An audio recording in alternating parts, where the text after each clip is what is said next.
de l'Intérieur.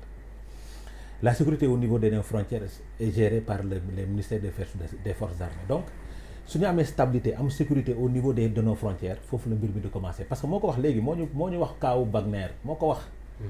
Et au niveau de nos frontières li président war a mën a def mooy assurer la sécurité de nos frontières ba nga xam ni benn loo xamante ni war na ci mën a am rek loo xamante ni day dugg ci biir réewum pour andi mbirum terrorisme ak yooyu du ci am. Maintenant pour la sécurité de nos ressources naturelles c'est normal parce que yaa ko moom moo ko wax sànq moom moo nañu ne la malédiction du pétrole, la malédiction du gaz. Mais c'est normal qu'on assure la sécurité de nos ressources naturelles parce que la sécurité est large en termes de concept parce que au niveau de la sécurité lu tax mu tuddoon ministère de l'Intérieur et de la sécurité parce que moment boobu on parlait de sécurité publique. Maintenant avec la mise en place de la sécurité de proximité moo tax sécurité bi dañ ñu tuddee ko ministère de l'Intérieur. Donc il y a ce qu'on appelle la sécurité publique, la sécurité de proximité et la sécurité c'est vague, la sécurité de nos ressources humaines ci sécurité la bokk, la sécurité alimentaire, la sécurité au niveau des services et autres yooyu yëpp ci sécurité la bokk. Tout ça dañ ko war a mën a préserver. Maintenant les forces de défense et de sécurité dafa am rôle bu ñuy jouer au niveau de nos frontières pour permettre sénégalais yi seen xel dal d'abord pour ñu mën a gérer les ressources humaines, les ressources naturelles. Maintenant par rapport à la position du chef de l'État qui doit édifier le peuple sénégalais. Léegi boo demee ci sécurité bi au niveau des frontières. Maintenant à l'intérieur du pays. La sécurité interne. Ouais. La sécurité interne est gérée parce que la position du chef de l'État n'est pas par rapport à une candidature ou pas ne devrait pas être source d'insécurité. Pourquoi? Mais c'est source de tension quand même. Tension pour certains qui sont dans la manipulation parce que li tax ma ne tension pour certains qui sont dans la manipulation parce que dafa am nit ñu jaayoon nañu en 2012 ñoom homme politique yi xam nga rek donc xamoon nañ ne Abdoulaye Wade day dem candidat mënoon na nekk candidat mais ñoom homme politique yi xam nañ rek ba fukki nit ak ñeent génn ci àdduna. Maintenant pour éviter ça, pour éviter cette manipulation de la population sénégalaise, pour éviter cette manipulation au niveau de la population sénégalaise, la manipulation des hommes politiques par rapport à la question de la candidature ou non du chef de l'État, c'est normal que ñun hommes politiques qu'on prenne les devants pour expliquer à la population ce qui se passe. Cela ne signifie pas que le chef de l'État, président Macky Sall, va se présenter en 2014. Cela ne signifie pas. Ça loolu taxul mu nekk loolu mais li ma gëm mooy suñ nekkee dañuy wax ci droit parce que moom droit la de juriste la man je me juriste, je suis un simple petit voilà non moo tax mu waxee moom xalaatam la joxe. Il y a d'autres juristes, il y a d'autres juristes, il y a d'autres constitutionnalistes qui ont dit autre chose. En 2016, on se rappelle des propos de Zouanke, qui est un professeur constitutionnel. On se rappelle de ses propos. On se rappelle des propos de Mody Gadiaga. On se rappelle des propos de Doudou Ndoye. On se rappelle des propos de certains hommes politiques radicaux au gouvernement, au pouvoir. On se rappelle de ces propos. Donc dafa am ñaari camp yoo xamante ni sëñ bi dañoo jàkkaarloo ñii dañ ne warul dem ñii ne war nañu dem. dafa am ci war naa dégg ba warul dem dafa am koo xamante ne moo nekk di àtte mbir moomu pour wax ndax war na dem wala mën a fii képp koo xamante ne war nga fi nekk candidat conseil constitutionnel mooy valider sa candidat. mais en attendant ñu yegg foofu mais vous êtes d'accord avec lui que ne. mais aujourd'hui ñëpp a ko doon xaar ci cadre mais aujourd'hui mais moom xam na une candidature ne se déclare pas ou bien on ne rejette pas une candidature dans un moment solennel de discours. moom xam na ko aujourd'hui c'est la fête de l'armée, c'est la fête de l'armée et de la jeunesse. Donc c'est la fête de la nation également. Je dis c'est la fête de l'armée. On fête notre indépendance. Ouais, mais même si nee na nous ne sommes pas indépendants parce que le discours suñ ko xaaree tuuti le président va parler va s'exprimer en wolof après parce que day def français defaat wolof.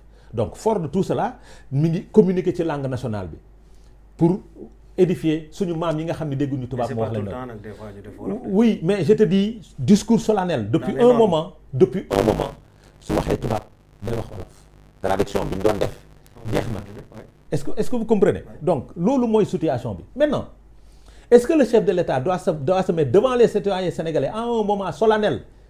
Parce que quand il parle c'est le président de la République du Sénégal, c'est pas le chef de parti qui doit déposer sa candidature ou présenter sa candidature. Non, c'est un chef de l'État qui a pour mission de faire un pays pendant au minimum 10 mois qui lui reste. Il n'est pas dans un temps politique, il est dans un temps solennel. mais pour wax ak askanu Sénégal peut-être contexte bi moo ko laajoon. sooy seetlu ba muy wax ni oui ni non c'est après le discours solennel du 31 décembre. Ouais. Le convié à la presse dans une conférence de presse boo xamante ni dafa simmi habit du chef de l'État. non ba tey daf ko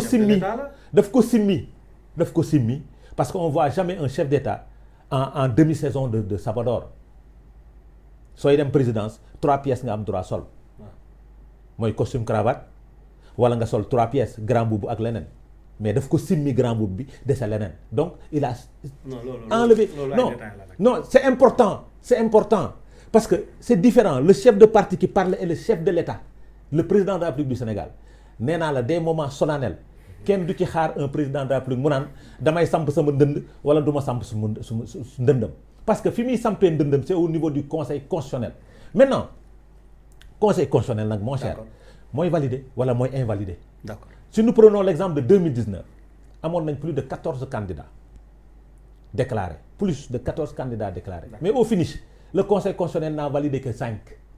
Pour le moment nous avons 20 yu ñu compté gum mais en attendant moom li mu jàpp mooy le moment n'est pas opportun pour le chef de l'État muy wax ci 3e candidature.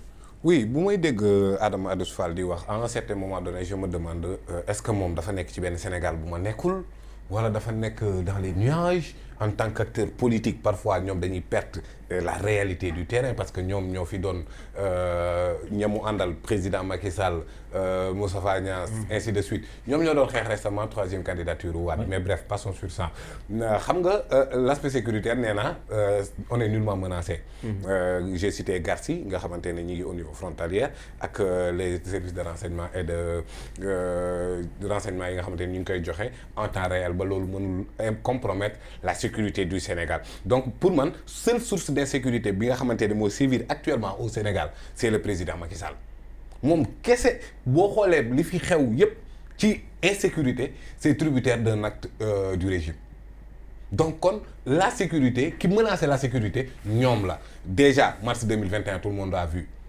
li fi xewoon récemment mu génn def discours voilà mais je vous ai compris finalement boo déggee tey discours bi ça y vraiment quand même un président de la République qui depuis son accession au pouvoir en 2012 dafa ne woon day régler le problème de l'emploi des jeunes ak engagement wu 500 000 jeunes aujourd'hui xam nga lan lay wax nii ANSD maanaam recensement waaw booy yi nga xam ne ANSD dañ leen di jël pour ñu dem ci recensement 15 mai 15 juin quand même loolu moom mooy lutter contre l'emploi au Sénégal sincèrement Adama Adous Fall ak fii mbir yi toll à l'œuvre en 2023 ak moom li mu ñu diggoon en 2012 tey amul dara lu muy jëfandiku lu dul ay recensement dina am jeunes yi dinañ ci liggéey c'est catastrophique. loolu c'est prestation là. waaw mais justement mais il essaie de l'utiliser comme un mécanisme d'ascension des jeunes comme un mécanisme de résolution de l'emploi des jeunes ci loo xamante ne un mois mu ne xaw ma dinañ ci jël ñaata emploi quand même nee naa la seule source d'insécurité actuellement au Sénégal c'est le président Macky Sall parce que tey jii nii en tant que président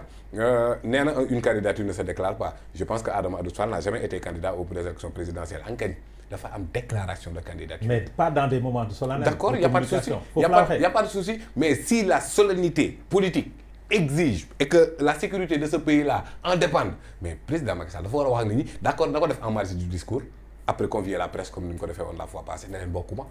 te maa ko diggoon Sénégalais parce que yaa ngi rappelé naan le professeur Zonker moo ko waxoon effectivement le professeur Zonker waxoon na effectivement moo di waxoon na mais xanaa doo ñu fàttali li Ismaïla Madior Fall waxoon xanaa.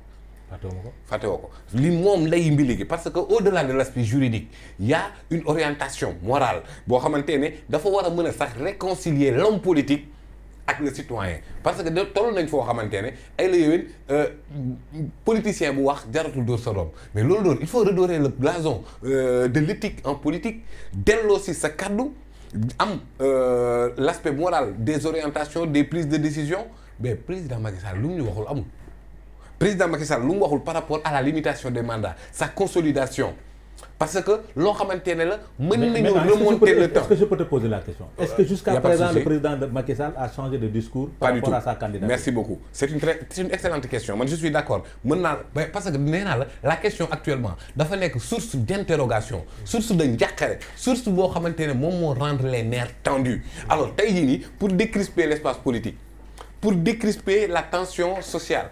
Mais ay la yéwén waxuñu ko parce que moom waxam amu ci benn impact pour dire la vérité. En 2012, la parole du président Wade a été mise devant le Conseil constitutionnel. Oui. Ñu ne ko une parole future présidentielle n'a aucune valeur constitutionnelle. Tout à fait. Donc kon ñun xaaruñ ci moom ne du bokk. Du bokk bi moom constitution moo ko ne doo bokk. Moom waxu ko mais au moins pour décrisper pour yéen ñii tamit ngeen xam foo leen di taxaw parce que j'ai l'impression que ni ñoom dañoo xamul fu ñu xamoo kuy sa candidat xamoo ndax da nga war a battre campagne pour Amadou Ba xamoo ndax da nga war a battre campagne pour Marième Faye Sall peut-être qu'elle est candidate je sais pas quoi yow ci sa bopp xamoo leen foo leen di taxaw d'autant plus que daa am loo xamante ne Adama Adous Fall sañoo xool les Sénégalais les blancs le blanc dans l'œil di leen wax loolu noonu président Macky Sall xam naa ne dafa am kersa maanaam koo xamante ne leer na leen bëgg na dem ndax naar bu ndaw bi lu mu wax ci xayma ga la ko déggee gis nañu moom mu ne woon bu fi kenn soulever question troisième candidature te moom moo waxoon loolu. alors ku ko soulever mu dàq. te tu gis nañ ñi fi dàq ñëpp ñoom Moustapha Diakhaté ci loolu lañ leen dàqee maître Moussa Diop Sori Kaba ainsi de suite mais tey jii nii je pense même Adama Adous Fall va organiser un meeting d'investiture à Médina. gars yi di nga def. pourquoi pas voilà. te ñoom dàquñ leen defuñ leen dara créé lu leen maanaam au contraire sax ku organiser ay meeting d'investiture waaye ci boppam moom dafay mel ni ku lay tàccu kon dafa bëgg a bokk mais bëgg naa bokk taxut a bokk constitution bi moom moo ne la Adama Adous Fall nul ne peut exercer plus de 2 mandats consécutifs munoo wax a wax alinéa 2 oui alinéa 1 la foog ñu wax durée mandat bi 5 ans la mais entre 2012 ak 2019 li président Macky Sall def du mandat non kon jeex na loolu mandat xam nga nag gis nga les juristes là dañu aay quoi les juristes dañu ils sont très bons ils sont très aay mais dañuy fàtte jurisprudence quoi ils sont très bons jurisprudence du source de droit maintenant dañuy waxtaan parce que par rapport à l'emploi la création d'emplois wax na fi ne le président de la République Macky Sall 500 000 emplois la waxoon de 2012 à 2019 soo demee au niveau du ministère de la fonction publique les contrats signés avoisinent 485 000 et poussière contrats signés entre 2012 et 2019 donc xawoon nañ jege ci 5 ans yi premier chef bi non dañu li ma lay wax ay chiffres yu taxaw laa lay wax boo xool xam nga non ay chiffres yu taxaw des contrats signés laa la wax Pa Moussa mais pourquoi je vous ai compris finalement en mars 2021 je vous ai compris amul leen xëy non je vous ai compris lekkoo leen je vous ai compris da ngeen a xiif Pa Moussa, nous tous, le temps après nous sommes d'accord sur ce fait que la question de l'emploi et de l'employabilité des jeunes est un problème pour ce pays. Nous sommes d'accord. Parce que nous ne sommes pas d'accord. La jeunesse de ce pays, bombe à retardement là, comme on dit. Mais il y a la question de la formation, le président l'a dit dans son discours. Et li mu wax ci dans son discours par rapport à la création de l'emploi yow benn bi la ANSD rek nga ci jël. moom c'est que boobu moo bees yi ci des beesul moo tax non dama ne. xëyu ndaw yi la fi rappelé ça va parce que président il a rappelé c'est-à-dire c'est important. xëyu ndaw yi la rappelé en termes d'emploi quand même il y a c'est précaire ça. Non j'ai dit en termes d'emploi il y a ce qu'on appelle les emplois fixes, les emplois pérennes, les emplois temporaires. Emplois qui les emplois précaires.